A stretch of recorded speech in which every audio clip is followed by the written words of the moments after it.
भक्तों, आज के इस वीडियो को भूलकर मिस मत करना। शायद इस जानकारी की जरूरत बाद में आपको अवश्य पड़ेगा। दोस्तों, अक्सर लोग पूछते हैं, गुरुजी नवरात्रि के बाद हवन की राख, सुपारी, ज्वारे, पुष्प और अगरबत्ती की भस्म का क्या करें? कदापि इसे फेंकने की भूल मत करना। इस वीडियो को अंत तक देखना। इसका प्रयोग बताया होली ताई। यही चीज नवरात्रि का माता जी का प्रसाद है, माता का साक्षात आशीर्वाद है। भूत प्रेत, क्षणिकाली शक्ति की काल है यह नवरात्रि की सिद्ध चीजें। दोस्तों, शारदीय और चैत्र नवरात्रि दोनों ही हिंदू पंचांग के सबसे पवित्र और ऊर्जावान पर्वों में से एक हैं। यह 9 दिनों की अवधि केवल उपवास, उत्सव और गरबा तक ही सीमित नहीं है, अपितु यह गहन आध्यात्मिक साधना, आत्मशुद्धि और ब्रह्मांडीय ऊर्जा के साथ स्वयं को संरेखित करने का एक सुनहरा अवसर है। इन 9 रात्रियों में हम देवी के 9 दिव्य स्वरूपों का आह्वान करते हैं, उनकी पूजा करते हैं और अपने घरों में उनकी उपस्थिति का अनुभव करते हैं। इस पूरी प्रक्रिया में पूजा में उपयोग की जाने वाली प्रत्येक वस्तु मंत्रों की शक्ति हमारी श्रद्धा और देवी के आशीर्वाद से अभिमंत्रित अर्थात जागृत हो जाती है। वे साधारण वस्तुएं न रहकर देवी की ऊर्जा का प्रतीक बन जाती हैं।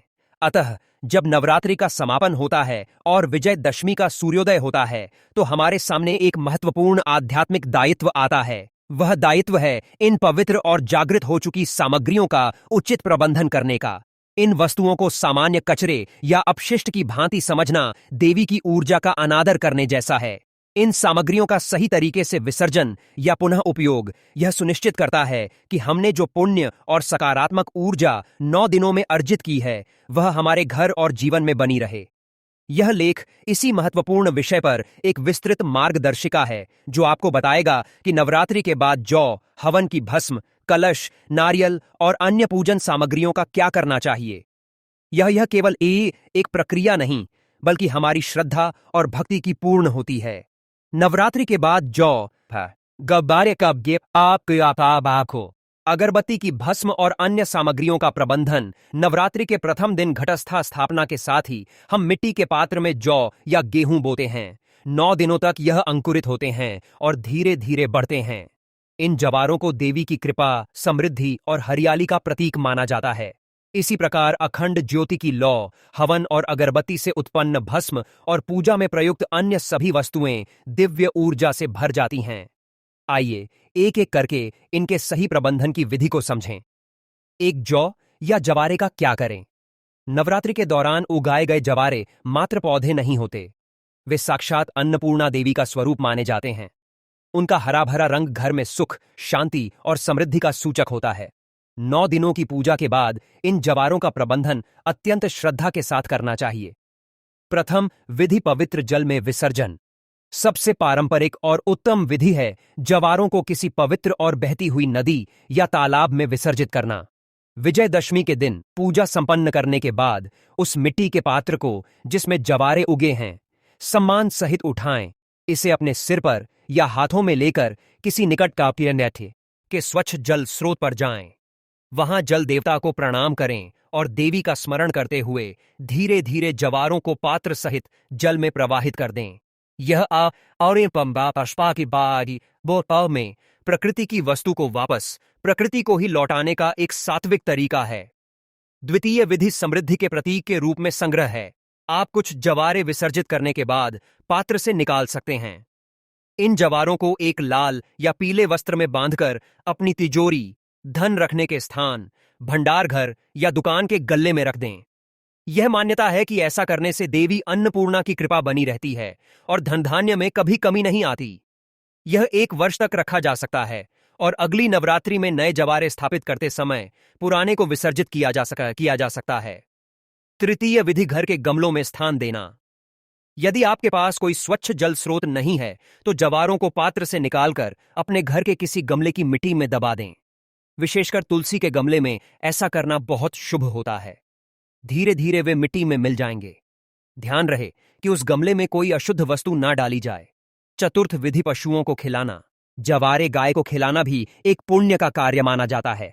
गाय में सभी देवी देवताओं का वास माना गया है, इसलिए उसे यह पवित्र प्रसाद खिलाने से शुभ फल की प्राप्ति होती है।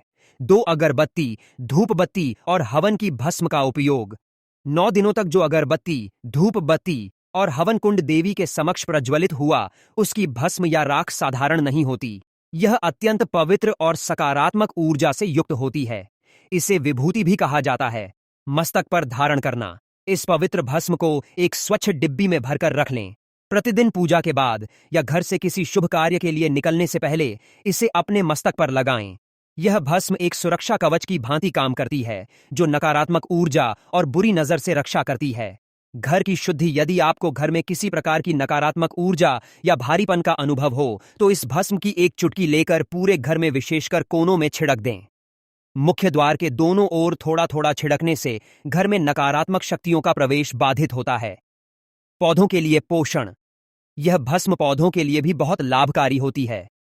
इसे अपने घर के पौधों की मिट्टी में थोड़ा थोड़ा डाल दें। यह न केवल उन्हें पोषण देती है, बल्कि उन्हें कीड़ों से भी बचाती है। जल में विसर्जन। यदि भस्म की मात्रा अधिक है और आप इसका उपयोग नहीं कर पा रहे हैं, तो इसे भी जवारों की भांति पादाय पवित्र जले सिली जल में प्रवाहित कर देना चाहिए या किसी पीपल के पेड़ की जड़ में अर्पित कर देना चाहिए। 3 अन्य पूजन सामग्रियों का प्रबंधन। नारियल कलश के ऊपर जो नारियल रखा जाता है, वह देवी के आशीर्वाद से परिपूर्ण होता है। इसे तोड़कर पूरे परिवार में प्रसाद के रूप में वितरित करना चाहिए। यह प्रसाद अत्यंत शुभ और स्वास्थ्यवर्धक माना जाता है। माता की चुनरी, वस्त्र और श्रृंगार। देवी को अर्पित की गई चुनरी और यह श्रृंगार की वस्तुओं को फेंकना नहीं चाहिए। उस चुनरी को अपनी तिजोरी में या अलमारी में कपड़ों के साथ रखें। सुहागिन स्त्रियां श्रृंगार की वस्तुओं का उपयोग स्वयं कर सकती हैं। यह सौभाग्य में वृद्धि करने वाला माना जाता है। कलश का जल। कलश का जल। घट स्थापना के समय कलश में भरा गया जल दिव्य मंत्रों से अभिमंत्रित होकर गंगा जल के समान पवित्र हो जाता है। विजयदशमी के दिन पूजा के बाद इस जल को आम के पत्तों या फूल की सहायता से पूरे घर में छिड़कें। इससे घर का वास्तु दोष शांत होता है और सुख शांति का वास होता है। बचे हुए जल को तुलसी या अन्य किसी पवित्र पौधे की जड़ में डाल दें।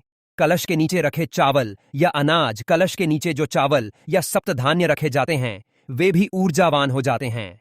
इन चावलों को अपने घर के अनाज के भंडार में मिला दें। इससे घर में अन्न की बरकत बनी रहती है। आप इन्हें पक्षियों को भी खिला सकते हैं। यह भी एक पुण्य कर्म है। सुपारी, लौंग, लय। इस इलायची। पूजा में चढ़ाई गई सुपारी, लौंग, इलायची आदि को प्रसाद के रूप में ग्रहण किया जा सकता है या उन्हें भी पवित्र जल में विसर्जित सकते हैं। फूल, माला और पत्ते। 9 दिनों तक चढ़ाए गए फूल, मालाएं और आम के पत्ते जो सूख गए हों, उन्हें इकट्ठा कर लें। इन्हें किसी अपवित्र स्थान या कचरे में कदापि न फेंकें। इन्हें किसी गमले की मिट्टी में दबा दें ताकि वे खाद बन जाएं या फिर पवित्र अर नदी में प्रवाहित कर दें। नवरात्रि के बाद जागृत हुई चीजों का उपयोग। 9 दिनों की सतत पूजा, मंत्र जाप, आरती और भक्ति से पूजा स्थल में रखी हर वस्तु चैतन्य और जागृत हो जाती है। वे अब निर्जीव वस्तुएं नहीं, बल्कि जीवंत ऊर्जा का स्रोत बन जाती हैं। इन जागृत वस्तुओं का सही उपयोग हमारे जीवन में सकारात्मक बदलाव ला सकता है। एक देवी की मूर्ति या तस्वीर। यदि आपने मिट्टी की मूर्ति स्थापित की है, तो उसका विधि विधान से विसर्जन किया जाना अनिवार्य है, क्योंकि मिट्टी की मूर्ति एक निश्चित अवधि की पूजा के लिए ही प्राण प्रतिष्ठित की जाती है। विजयदशमी के दिन सम्मान सहित शोभा यात्रा के रूप में या व्यक्तिगत रूप से उसे पवित्र जल में विसर्जित करें। विसर्जन से पहले उनकी अंतिम आरती और पूजा अवश्य करें। यदि आपके पास धातु की मूर्ति या कोई तस्वीर है, तो उसे पूजा के बाद स्वच्छ कपड़े से पोंछकर पुनः ली अति अपने पूजा स्थान पर स्थापित कर दें। उनकी ऊर्जा पूरे वर्ष आपके घर को आलोकित करती रहेगी। 2 अखंड ज्योति का दीपक। 9 दिनों तक निरंतर जलने वाली अखंड ज्योति का दीपक अत्यंत शक्तिशाली हो जाता है। पूजा के बाद जब ज्योति शांत हो जाए, तो दीपक में बचे हुए घी और बाती को निकालकर एक जगह रख लें। दीपक को अच्छे से साफ करके अगली नवरात्रि के लिए सुरक्षित रख दें। बचे हुए घी को आप अपने घर के मंदिर के अन्य दियों में उपयोग कर सकते हैं। यह बहुत पवित्र होता है और इसे साधारण कामों में उपयोग नहीं करना चाहिए। 3 कलश और उस पर बंधा कलावा। कलश को खाली करने के बाद उसे धोकर पवित्र स्थान पर रख दें। इसे आप भविष्य की पूजाओं में पुनः उपयोग कर सकते हैं। कलश पर जो पवित्र धागा या कलावा बांधा जाता है, वह रक्षा सूत्र का काम करता है। उसे खोलकर परिवार के सभी सदस्य अपने दाहिने हाथ पुरुष या बाएं हाथ महिलाएं की कलाई पर बांध सकते हैं। यह देवी का रक्षा कवच बनकर हर विपत्ति से बचाता है। 4 हवन की सामग्री और पूर्णाहुति का नारियल। यदि आपने नवरात्रि में हवन किया है तो उसकी भस्म के उपयोग की विधि ऊपर बताई जा चुकी है। हवन के बाद बची हुई लकड़ियां या अन्य सामग्री को भी सम्मान सहित जल में प्रवाहित करें या किसी पेड़ की जड़ में रख दें। पूर्णाहुति में जो नारियल अर्पित किया जाता है उसे हवन कुंड में ही रहने दिया जा सकता है या उसे भी प्रसाद रूप में ग्रहण कर सकते हैं, यदि वह पूरी तरह से जलादेन ना हो गाय का हो। 5 पूजा में बिछाया गया आसन और वस्त्र जिस आसन पर बैठकर आपने 9 दिन का साधना की है वह आपके शरीर की ऊर्जा और मंत्रों के स्पंदन से ऊर्जित हो जाता है। उस आसन को साफ करके केवल पूजा के लिए ही उपयोग करें, उसे सामान्य बैठने उठने के कामों में प्रयोग न करें। इसी प्रकार देवी की चौकी पर बिछाए गए वस्त्र को भी धोकर केवल पूजा के कार्यों के लिए ही सुरक्षित रखें। दोस्तों, यह थे आज के महत्वपूर्ण ज्ञानवर्धक जानकारी। कृपया वीडियो को आगे शेयर करना ना भूलना। धन्यवाद दोस्तों।